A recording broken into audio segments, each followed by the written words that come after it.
அடிமைத்தனம்னா என்னன்னாக்கா, நம்ம அன்றைக்கி ஒரு தொழில் அடிமைத்தனத்தை பற்றி நான் பேசுகிறேன். தொழில் அடிமைத்தனம் தான் மிகப்பெரிய அடிமைத்தனம். அங்கேருந்து தான் அடிமைத்தனம் மற்ற குடும்ப வாழ்க்கைக்கெலாம் குடும்பம் வேறு, தொழில் வேறு. வாழ்க்கை வந்து பல பிரிவுகளாக இருக்குது. குடும்பம், தொழில், விளையாட்டு, கலைகள், காதல் அப்படி இப்படின்னு சொல்லிட்டு கூட்டு குடும்பம், அப்புறம் ஊர் தெரு அப்படின்னு சொல்லிட்டு வாழ்க்கைங்கிறது வந்து பல பிரிவுகளாக இருக்குது. அதில் வந்து தொழில் என்பது ஒரு பிரிவு. தொழிலில் நிலவுகிற அடிமைத்தனம் தான் குடும்ப வாழ்க்கையில் நிலவுகிற அடிமைத்தனத்துக்கு காரணம். ஆணாதிக்கம், பெண் அடிமைத்தனம், ஆண் சர்வாதிகாரம், பெண் அடிமைத்தனம், இதற்கெல்லாம் என்ன காரணம் அப்படின்னா தொழிலில் நிலவுகிற அடிமைத்தனம் தான் காரணம் அப்படின்னு சொல்லிட்டு. இப்போ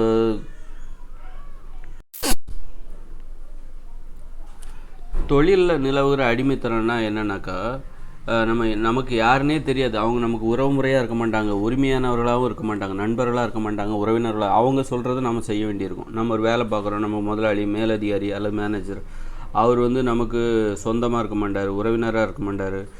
யாரோ ஒருத்தர், அவர் உறவினராகவும் இருக்கலாம், இருந்தாலும் பெரும்பாலும் வேலை செய்கிற ஒரு இடத்துல ஒரு தொழில், அப்போ அவங்க யாருன்னே நமக்கு தெரியாது. ஆனால் அவங்க சொல்கிற வேலையெல்லாம் நம்ம செய்யணும். இதுதான் வந்து தொழிலில் நிலவுகிற அடிமைத்தனம். அந்த மாதிரி அடிமைத்தனம் அப்படிங்க. அதே மாதிரி நாம் வந்து ஒரு வேலை செய்கிறோம், உற்பத்தி செய்கிறோம், அதை அனுபவிக்க போகிறவங்களும் யாருன்னே தெரியாது அவங்க. நாம் இன்றைக்கி வந்து ஒரு விவசாயத்துலேயோ அல்லது வந்து நம்ம ஒரு உணவுப் பொருளை உற்பத்தி பண்ணுறோம்.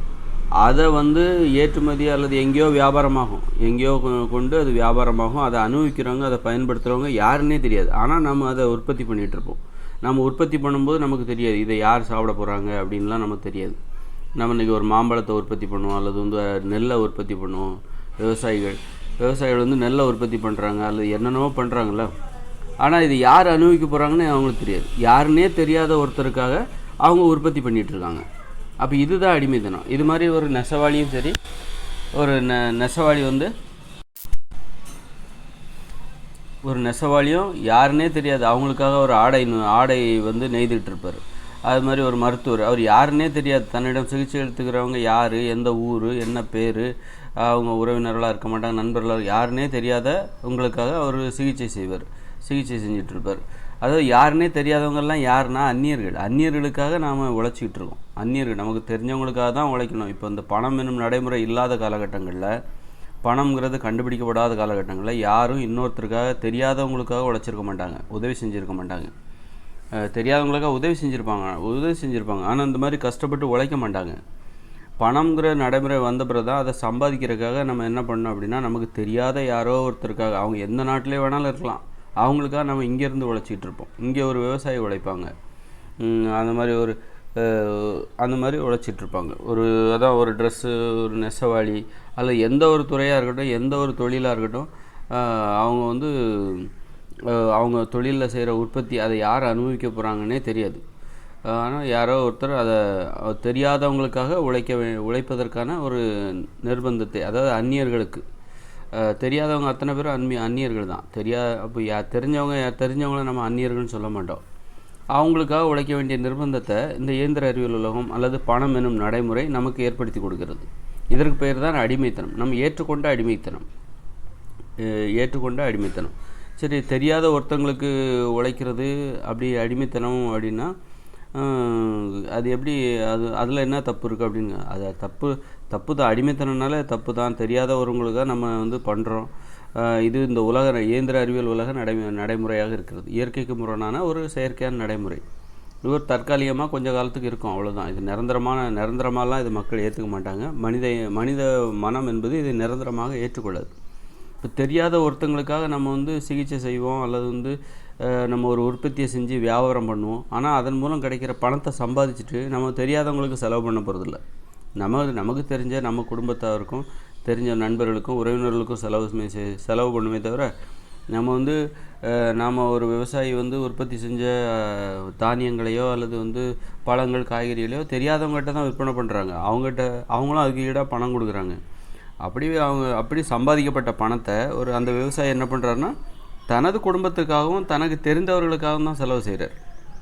அப்போது தெரியாதவர்களுக்கும் நமக்கும் இடையே உள்ள ஒரு உறவுமுறை, தெரியாதவர்களுக்கும் அந்த விவசாயிக்கும் இடையே உள்ள அந்த உறவுமுறையின் அளவு அவ்வளோதான், அந்த லிமிட் அவ்வளோதான்.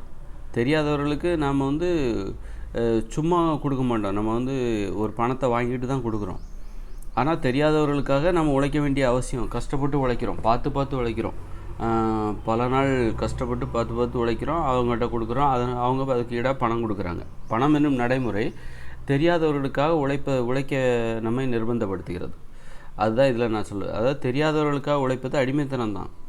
ஆனால் அந்த அடிமைத்தனத்திற்கான அவசியத்தை எது நிர்பந்தப்படுத்துனா பணம் என்கிற நடைமுறை. பணத்தை சம்பாதிப்பதற்காக தான் நம்ம வந்து தெரியாதவங்களுக்காக உழைக்கிறோம். ஒரு விவசாயி வந்து கஷ்டப்பட்டு தோட்டத்தில் விளைய வைக்கிறாரு, விளைபொருட்களை உற்பத்தி செய்கிறாரு. ஆனால் அதை யார் இங்கே ஒரு தமிழ்நாட்டில் ஒரு விவசாயி என்ன பண்ணுறாரு, நெல்லை உற்பத்தி பண்ணி, ஆனால் அதை யார் அனுபவிக்கிறா அப்படின்னா வெளிநாட்டுக்கு ஏற்றுமதி பண்ணுவாங்க, மலேசியாவுக்கு ஏற்றுமதி பண்ணுவாங்க, அரேபியாவுக்கு ஏற்றுமதி பண்ணுவாங்க.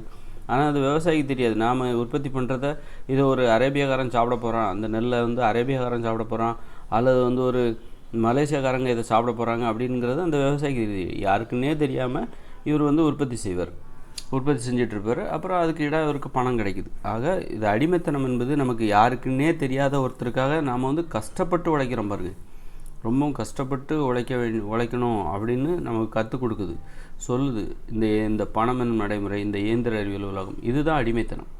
இந்த அடிமைத்தனம் என்பது நாம் ஏற்றுக்கொண்ட ஒரு அடிமைத்தனம். தற்காலிகமாக ஒரு சொகுசான வாழ்க்கைக்காக பணம், அதுக்கு ஈடாக அவங்க பணம் கொடுக்குறாங்க. அந்த பணத்தை வச்சு நம்ம வீடு கட்டுறோம், நமக்கு தேவையான தேவைகளை பூர்த்தி செஞ்சுக்கிறோம்.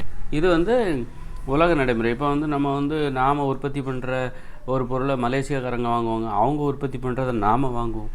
ஆக இதன் மூலம் இது நியாயப்படுத்தப்படுகிறது. நாம் மட்டுமே உற்பத்தி பண்ணி அவங்களுக்கு கொடுக்கல, அவங்களும் உற்பத்தி பண்ணதை நாமளும் பயன்படுத்துகிறோம் அப்படின்னு சொல்லிட்டு இந்த அடிமைத்தனத்தை நாம் ஏற்றுக்கொள்வதற்கு இது காரணமாக இருக்கிறது. எல்லாருமே உற்பத்தி செய்கிறாங்க, உலகம் முழுக்க எல்லாருமே உற்பத்தி செய்கிறாங்க. அந்த உற்பத்தி செய்யவிட்ட பரிமாறிக்கொள்கிறோம், உலக அளவில் பரிமாறிக்கொள்கிறோம். அதற்கு என்ன காரணம் அப்படின்னா, அதுக்கு முதல்ல அதுக்கு பணம் தான் காரணம்.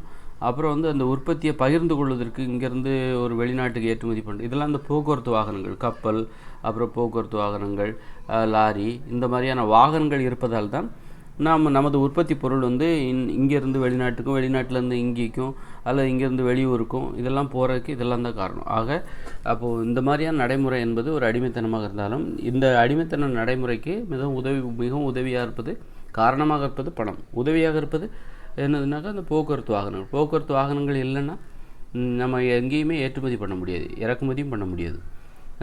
நாம் உற்பத்தி பண்ணதை நாம் தான் சாப்பிட முடியும், பக்கத்து ஊருக்கு கூட அனுப்ப முடியாது. பணம் என்னும் நடைமுறை இல்லைனாக்கா நாம் உற்பத்தி பண்ணதை நாம் மட்டும் தான் சாப்பிட முடியும். அப்போ நாம் உற்பத்தி பண்ணும்போது இது நமக்காக தான் உற்பத்தி செய்கிறோம் அப்படிங்கிற உணர்வோடு தான் நாம் உற்பத்தி பண்ணுவோம். அப்போ நம்ம ஒரு பொருளை உற்பத்தி பண்ணுறோன்னு வச்சுக்கோங்களேன், ஒரு விவசாய பொருள், ஒரு உணவுப் பொருள் உற்பத்தி பண்ணுறோன்னா இது நமக்காக உற்பத்தி செய்கிறோம் அப்படிங்கிற ஒரு உணர்வோடு உற்பத்தி செய்கிற காலகட்டங்கிறது எப்போ வரும் அப்படின்னா, இயற்கையோடு இணைந்த மனித உலகில் வந்து அங்கே வந்து எல்லாருமே, உலகம் முழுக்க எல்லாருமே விவசாயத்தை தான் பண்ணிகிட்ருப்பாங்க, ஒருங்கிணைந்த வேளாண்மை தொழிலில் தான் செஞ்சிட்ருப்பாங்க. இன்றைக்கி இருக்கிற 800 கோடி பேரும் இன்னும் 20 வருஷம் கழிச்சும் இருக்க தான் போகிறாங்க. அவங்க எல்லாருமே என்ன பண்ணுவாங்கனாக்கா, எல்லாருமே இந்த இயந்திர அறிவியல் உலகம் 2040 செயலிழந்துடும். அதன் பிறகு வந்து எல்லாருமே இயற்கையோடு இணைந்த மனித வாழ்க்கை தான் வாழ்வாங்க. அப்போ இந்த உலகத்தில் உள்ள 800 கோடிக்கு மேலான அத்தனை பேரும் உணவு உற்பத்தி செய்கிற அந்த ஒரே தொழிலை தான் தொழிலாக செய்து கொண்டிருப்பார்கள். வேறு எதையுமே செய்ய மாட்டாங்க. ஒரு ஆடை நெய்வதையோ அல்லது வேறு எந்த ஒரு பொருளை நெய்து உற்பத்தி செய்து அதை மக்களுக்கு விற்பதையோ எதையுமே செய்ய மாட்டாங்க. ஏன்னா பணம் இன்னும் நடைமுறை இல்லை. ஏன்னா எதை உற்பத்தி பண்ணாலும் அதை விற்று சம்பாதிக்கிறதுக்கு பணம் என்கிற நடைமுறை இங்கே கிடையாது. அப்புறம் போக்குவரத்து வாகனங்கள் கிடையாது. இறக்குமதி பண்ணுறதுக்கும் ஏற்றுமதி பண்ணுறதுக்கும் விற்பனை செய்வதற்கும் வெவ்வேறு ஊர்களுக்கு கொண்டு சென்று விற்பனை செய்வதற்கும் இங்கே போக்குவரத்து வாகனங்கள் இயற்கையோடு இணைந்த மனித வாழ்க்கையில் கிடையாது. அதனால் இயற்கையோடு இணைந்த மனித வாழ்க்கையில் உலகம் முழுக்க 800 கோடி பேரும் ஒருங்கிணைந்த வேளாண்மை எனும் உணவு உற்பத்தி தொழிலை தான் செய்வாங்க. ஆனால் அவங்க எல்லாருமே என்ன நினச்சிட்டு பண்ணுவாங்கன்னா, நாம் உற்பத்தி செய்கிறது நமக்காக தான் நாம் உற்பத்தி செய்கிறோம், நாம் உற்பத்தி செய்கிற உணவுப் பொருள் என்பது நமக்காக தான், நமது குடும்பத்தினருக்காக தான், நமக்காகன்னு கூட சொல்ல கிடையாது, எனக்காகத்தான் உற்பத்தி செய்கிறேன் அப்படின்னு ஒவ்வொருத்தரும் நினைப்பாங்க. நமது குடும்பத்திற்காக, நமது பிள்ளைகளுக்காக அப்படின்லாம் யாருமே வந்து ஒரு தொழிலை செய்ய கிடையாது. தொழில் என்பது சுயநலம். தொழிலில் வந்து அன்பு, பாசம், உறவுமுறை எதுவுமே கிடையாது. இப்போ ஆடு மாடு மேயுது, நான் அந்த ஆடு மாடு நினச்சிக்கிட்டா நான் வந்து இந்த புல்லை மேய்கிறேன், அது எனது குடும்பத்திற்காக நான் மேய்கிறேன், எனது குட்டிகளுக்காக மேய்கிறேன் அப்படின்னு நான் நினச்சிக்கிட்டு மேயுது. அது வந்து அதுக்காக தான் மேயுது, அதுக்காக தான் புல்லை திங்குது. ஆக எல்லா உயிரினங்களும் உணவை தேடும்போது அதுக்காக தான் அது செஞ்சுக்கிறதே தவிர அது குடும்பத்திற்காக நான் உழைக்கிறேன். இப்போ வந்து ஒவ்வொரு ஆண்களும் பெண்களும் என்னென்ன, நான் எனது குடும்பத்திற்காக உழைக்கிறேன், எனது குடும்பத்திற்காக உணவு உற்பத்தி செய்கிறேன், எனது குடும்பத்திற்காக சமைக்கிறேன், இந்த மாதிரியான ஒரு புரிதல் இருக்குல்ல, இது வந்து ஒரு சரியான ஒரு இயல்பான ஒரு மனநிலை கிடையாது. அதனால் இயற்கையோடு இணைந்த மனித வாழ்க்கையில் 8 வயசுக்கு மேலே உள்ள எல்லாத்துக்குமே 2 ஏக்கரை கொடுத்துருவாங்க. அதனால் ஒருத்தர் அவர் குடும்பத்துக்காக உழைக்கிறது அப்படிங்கிற எண்ணத்துக்கு அங்கே இடம். ஏன்னா ஒவ்வொருத்தருமே அவங்கவுங்களுக்காக உழைப்பாங்க.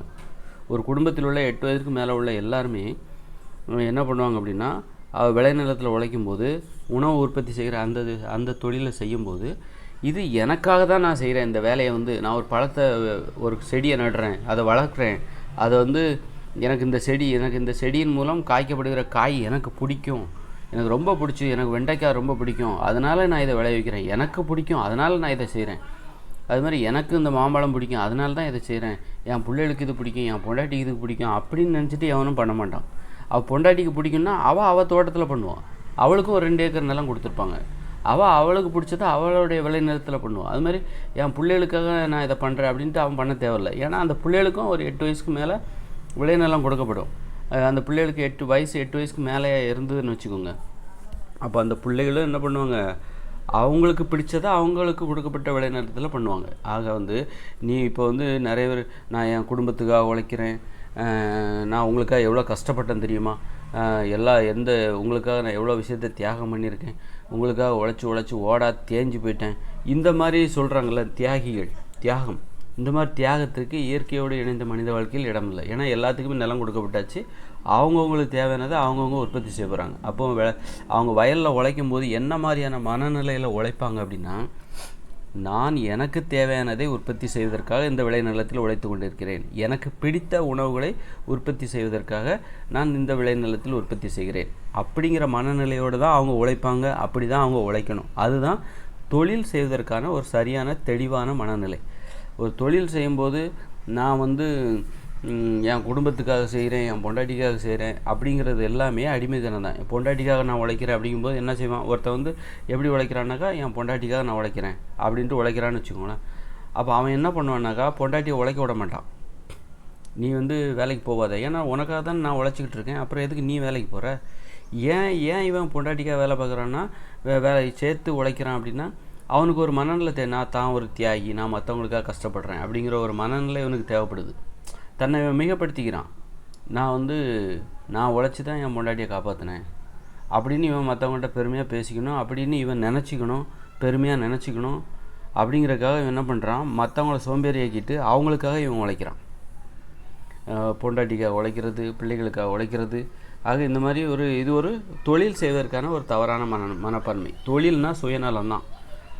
அவங்கவுங்களுக்கு தேவையான உணவுக்காக தான் தொழில் செய்வாங்க. தொழில்னாக்கா சுயநலம் தான். பிறருடைய தேவைகளுக்காக உழைப்பதற்கு பேர் இது இல்லை. ஆனால் இயந்திர அறிவியல் உலகில் தொழில்னா என்னென்னாக்கா, நீங்கள் ஒரு உற்பத்தி செய்கிறீங்க, அந்த உற்பத்தி மற்றவங்களுக்கானது, ஆனால் அதன் மூலம் கிடைக்கிற சம்பளம் உங்களுக்கானது. நீங்கள் ஒரு உணவுப் பொருளை உற்பத்தி செய்கிறீங்க, விவசாயமோ ஏதோ உணவுப் பொருளை உற்பத்தி செய்கிறீங்க, அந்த உற்பத்தி அது மற்றவங்களுக்காக விற்பனை செய்யப்படுகிறது. அதன் மூலம் கிடைக்கிற வருமானங்கிறது அந்த உற்பத்தி செய்கின்ற அந்த விவசாயிக்கு மட்டும்தான். ஆக ஒரு சுயநலத்துக்காக தான் இவங்க மற்றவங்களுக்கு செய்கிறாங்க. அந்த மாதிரி சரியாக புரியும். இப்போ ஒருத்தர் ஆடை நெய்கிறார்னு, ஆடை தைக்கிறார், ஒரு டெய்லர் ட்ரெஸ்ஸு தைக்கிறார். அவர்கிட்ட யார் போய் காசு கொடுத்தாலும் அவர் எல்லாத்துக்கும் தைச்சி கொடுப்பார். அப்போது அவர் எத்தனை பேருக்கு தைச்சி கொடுத்தாலும், அவங்க மற்றவங்களுக்காக அவர் தைச்சி கொடுத்தாலும் அதில் கிடைக்கிற பணங்கிறது அவருக்கு மட்டும்தான். அப்படிங்கிற மனப்பான்மையோடு அவர் அந்த தொழிலை செய்யணும். நான் இந்த தொழிலை செய்கிறேன்னா, இந்த தொழில் மூலம் கிடைக்கிற வருமானம் எனக்காக தான் நான் அந்த தொழில் செய்கிறேன் அப்படிங்கிற எண்ணத்தோடு அவர் அந்த தொழிலை செய்யணும். இப்போ என்னென்னா, நான் என் குடும்பத்துக்காக உழைக்கிறேன், என் பொண்டாட்டி பிள்ளைகளுக்காக உழைக்கிறேன் அப்படின்னு நினைக்க போய் என்ன ஆகுது அப்படின்னா, அளவுக்கு அதிகமான நேரம் உழைக்கிறது. ஒரு தியாகமான பன்மையோட அளவுக்கு அதிகமான, ஏன் 8 மணி நேரம் 10 மணி நேரம்லாம் 12 மணி நேரம் ஏன் கஷ்டப்படுறாங்கன்னா, இவர் இவருடைய குடும்பத்துக்காக உழைக்கிறாரு, இவர் பொண்டாட்டிக்காக உழைக்கிறாரு. ஏன் பொண்டாட்டி உழைக்க வேண்டியதுன்னு இவர் உழைக்க விட மாட்டேன், ஏன்னா அவருக்காக தான் இவரு உழைக்கிறார். அதனால் உங்களுக்காக நான் உழைக்கும்போது நீங்கள் ஏன் வேலை செய்யணும், நீங்கள் பேசாமல் இருங்க அப்படின்னு சொல்லி அவங்கள சோம்பேறி ஆக்கிடுவார். இவருக்கு ஒரு மிகையான மனப்பான்மை தேவைப்படுகிறது. தன்னை பற்றி நான் ஒரு சிறப்பான செயல் செய்கிறேன், அதாவது மற்றவர்களுக்காக நான் என்னுடைய சொந்த வாழ்க்கை தியாகம் பண்ணுறேன், என்னுடைய மகிழ்ச்சியை தியாகம் பண்ணுகிறேன், எனக்கான நேரத்தை தியாகம் செய்கிறேன், அதனால் நான் இந்த உலகத்தில் ஒரு சிறப்பான ஒரு ஆள் அப்படின்னு சொல்லிட்டு அவர் தன்னை மிகைப்படுத்திக் கொள்வதற்கு ஆக அவர் அந்த மாதிரி நடந்துக்கிறார். இது மற்றவங்களை அடிமைப்படுத்துவதற்காகவும் இதில் அவருடைய உள்நோக்கம் என்னென்னாக்கா, மற்றவங்கள சும்மா அதன் மூலம் அவர் அடிமைப்படுத்துவதற்கான உரிமையை பெறுகிறார். இவர் மனைவிக்காக உழைக்கும் போதும் அல்லது பிள்ளைகளுக்காக உழைக்கிறேன்னு சொல்லும் போதும் மற்றவங்கள பிள்ளைகளையும் மனைவியும் அடிமைப்படுத்துவதற்கான ஒரு உரிமையும் அதிகாரத்தையும் இவர் பெற்று விடுகிறார். அதனால் மற்றவங்களுக்காக உழைக்கிற அந்த மனப்பான்மையிலிருந்து மக்களை மீட்டெடுக்க வேண்டும். ஒரு மனைவிக்காகவோ அல்லது குழந்தைகளுக்காகவோ ஒருத்தர் இந்த தொழில் எதுவும் செய்யக்கூடாது. தொழிலில் எதையுமே செய்யக்கூடாது, எதையுமே உற்பத்தி பண்ணக்கூடாது. அவருக்கு தேவைக்கான பணத்தை சம்பாதிக்கிறதுக்காக தான் வேலை செய்கிறாரு அப்படிங்கிற மனப்பான்மையோடு தான் அவர் ஒரு தொழிலை செய்யணும். அப்படின்னா என்ன அப்புறம் பிள்ளைகள் என்ன பண்ணணும்? பிள்ளைகளுக்கெல்லாம் சாப்பாடு வேணுமே, என்ன பண்ணணும்? அது அரசாங்கம் தான் அதற்கான வேலைகளை செய்யணும். அரசாங்கம் ஒரு குழந்தை பிறக்குதுனாக்கா அந்த குழந்தை படிக்கிற வரைக்கும், படித்து முடித்து வேலைக்கு போகிற வரைக்கும் அனைத்து செலவுகளையும் ஏற்றுக்கணும். அரசாங்கம் என்பது என்னது? அரசாங்கன்றது வேறு ஒன்றும் கிடையாது. மக்களாக ஏற்படுத்திய ஒரு அமைப்பு, தங்களுடைய வாழ்க்கைக்காக மக்கள் ஏற்படுத்திய ஒரு அமைப்பு தான் அரசாங்கம். அதனால் என்னடா நீ குழந்தை பெற்று போட்டிருப்ப, அரசாங்கம் உன் பிள்ளைகளை கவனிச்சிக்குமா அப்படின்னா, அரசாங்கம் என்ன மேலே இருந்தால் வந்துச்சு? தனியாக இயங்குது. அரசாங்கம் மக்கள் வரி பணத்தில் இயங்குகிற ஒரு அமைப்பு, மக்களுக்காகவே இயங்குகிற ஒரு அமைப்பு. அப்படிங்கும்போது மக்களை எளிதாக வாழ விட வேண்டும், எளிதாக வாழ்வதற்கான வழிவகைகளை செய்ய வேண்டும். இப்போ என்னென்னா, இப்போது குழந்தைகளுக்காக செய்கிறது, பிள்ளைகளுக்காக செய்கிறது. அப்படிங்கும்போது இப்போ எனது மனைவிக்காக நான் உழைக்கிறேன், எனது பிள்ளைகளுக்காக உழைக்கிறேன்னு அப்படின்னு நினச்சிட்டு ஒருத்தர் உழைக்கிறாருன்னு வச்சுக்கோங்க. ரொம்ப நேரமாக உழைக்கிறாரு, தினமும் கடினமாக உழைக்கிறார். அப்படிப்பட்டவர் என்ன பண்ணுவார்னா, மனைவியையும் பிள்ளைகளையும் சுதந்திரமாக வாழ விட மாட்டார். நான் சொல்கிறபடி தான் நீங்கள் கேட்கணும், ஏன்னா நான் உங்களுக்காக உழைக்கிறேன் அப்படின்னு சொல்லிட்டு மனைவியையும் குழந்தைகளையும் அடிமைப்படுத்துவாங்க. இப்போ இன்றைக்கி பெற்றோர்கள் பிள்ளைகளுக்காக படிக்கிறதுக்கு எல்லா உணவு எல்லாத்தையுமே பெற்றோர்கள் தான் சம்பாதிச்சு பிள்ளைகளுக்கு செலவு செய்கிறாங்க. அதனால தான் அவங்க என்ன பண்ணுறாங்கன்னா, பிள்ளைகளை சுதந்திரமாகவே வளர விடுறது கிடையாது. நீ இதை தான் படிக்கணும், நீ இந்த பொண்ணை தான் கல்யாணம் பண்ணணும், நீ உன் விருப்பப்படி வாழக்கூடாது, எங்கள் விருப்பப்படி தான் வாழணும், உனக்காக நாங்கள் கஷ்டப்பட்டு பணத்தை சம்பாதிச்சு உங்களுக்காக நான் செலவு செய்கிறோம். அதனால் பிள்ளைகளான நீங்கள் பெற்றோர்களான நாங்கள் சொல்கிறபடி தான் நீங்கள் கேட்கணும். நீ என்ன படிக்கணுங்கிறத நாங்கள் தான் முடிவு பண்ணுவோம். நீ எந்த பொண்ணை கல்யாணம் பண்ணணும் அல்லது எந்த பையனை கல்யாணம் பண்ணணுங்கிறத நாங்கள் தான் முடிவு பண்ணுவோம் அப்படின்னு சொல்லிட்டு ஒரு சர்வாதிகார மனப்பான்மைக்கு இது காரணமாக இருக்கிறது. எதுனா மற்றவங்களுக்காக நான் உழைக்கிறேன், மற்றவங்களுக்காக நான் வேலை செய்கிறேன், என் குடும்பத்துக்காக நான் வேலை செய்கிறேன், உழைக்கிறேன் அப்படிங்கிற மனப்பான்மை காரணமாக. அதனால் இந்த மனித வாழ்க்கையிலேருந்து சர்வாதிகாரத்தையும் அடிமைத்தனத்தையும் நீக்க வேண்டும். அப்போ தான் அந்த மனிதர்கள் அவங்கவுங்க உரிமையும் சுதந்திரத்தையும் நிலைநாட்ட முடியும், சுதந்திரமாக வாழ முடியும், மகிழ்ச்சியாகவும் வாழ முடியும். மற்றவங்க அடிமைப்படுத்தும் போது மகிழ்ச்சியாக வாழ முடியாது, சுதந்திரமாக வாழ முடியாது. அதனால் மக்களை சுதந்திரமாக வாழ செய்ய வேண்டும் என்றால் அரசாங்கம் என்ன பண்ணால், இங்கே குழந்தைகள் பிறக்குது அப்படின்னா 2 குழந்தை பெற்றுக்கணும். குழந்தை பிறக்குது அப்படின்னா அந்த குழந்தை பிறந்ததுலேருந்து அந்த குழந்தை படித்து முடித்து வேலைக்கு போகிற வரைக்கும் அந்த குழந்தைக்கு ஆக வேண்டிய செலவு, அதாவது மருத்துவம் இலவசமாக கொடுத்து விட வேண்டும். இங்கே தனியார் மருத்துவமனை இருக்கக்கூடாது, கல்வி இலவசமாக கொடுத்து விட வேண்டும். தனியார் கல்வி நிலையங்கள் எதுவுமே இருக்கக்கூடாது. கல்லூரி படிப்பு அனைத்து கல்வியும் இலவசமாக கொடுத்து விட வேண்டும். அப்புறம் நீதி, சட்டம், ஏதாவது பிரச்சனைனா கோர்ட்டுக்கு போனாலும் அதுவும் இலவசமாக இருக்கணும். அரசு வழக்கறிஞர், ஆக இந்த 3. அப்புறம் இருப்பிடம், வீடு கூட அரசாங்கம் கொடுத்துடணும். ஒரு மாத வாடகையாக ஒரு 1000 ரூபாய் வசூலிச்சிக்கலாம். அப்புறம் செலவுக்காக ஒரு வயசு அடிப்படையாக வயசு, ஒவ்வொரு குறிப்பிட்ட வயசில் உள்ளவங்களுக்கு ஒரு 5 வயசு வரைக்கும் ஒரு 4000 ரூபாய், ஒரு 10 வயசு வரைக்கும் ஒரு 6000 ரூபாய், அந்த மாதிரி ஒவ்வொரு குழந்தைகளுக்கும் பணத்தை இந்த அரசாங்கமே கொடுக்கணும். அப்புறம் படித்து முடித்த பிறகு அவங்க வேலை செஞ்சு அந்த அரசாங்கத்துக்கு வரி கட்ட போகிறாங்க. உழைச்சி முடித்து சம்பாதிச்சு எல்லாருமே இந்த அரசாங்கத்துக்கு வரி கொடுக்குறாங்க. நம்ம வரி குறிப்பிட்ட வருமானம் இருந்தால் தான் வரி கட்டணும், மற்றவங்களாம் வரி கட்டலை அப்படின்னு அப்படி இருந்தால் கூட நாம் ஒவ்வொரு பொருள் கடையில் வாங்குகிறோம். அந்த பொருள்லேருந்து ஒரு குறிப்பிட்ட ஒரு ரூபாய்க்கு சாக்லேட் வாங்கினாலும் அதுலேயும் ஒரு இத்தனை பைசா வரியாக அந்த கவர்மெண்ட்டுக்கு போகுது. அது வாங்குறவங்க யார் அந்த 1 ரூபா சாக்லேட்டை வாங்கி சாப்பிட்றாங்களோ அவங்க மூலமாக அந்த அரசாங்கத்துக்கு அந்த வரி கிடைக்குது. ஆக எல்லாருமே இங்கே வரி கட்டுறாங்க. எல்லாரையும் வரி கட்ட வைக்கலாம், வச்சு எல்லாத்தையும் இலவசமாக கொடுங்க, கட்டணம் இல்லாமல் கொடுங்க. அந்த மாதிரி பிறந்த குழந்தைக்கு வேலை செய்கிற வரைக்கும், ஒரு குழந்தை பிறந்ததுலேருந்து படித்து முடித்து வேலைக்கு போகிற வரைக்கும் அந்த குழந்தைக்கு தேவையான பணத்தை இந்த அரசாங்கமே கொடுக்கணும். அதன் மூலம் பெற்றோர்களுக்கு சுமை இல்லாமல் அவர்கள் சுதந்திரமாக வாழ்வதற்கு வழி ஏற்படும். பெற்றோர்கள் பிள்ளைகளை அடிமைப்படுத்த மாட்டாங்க.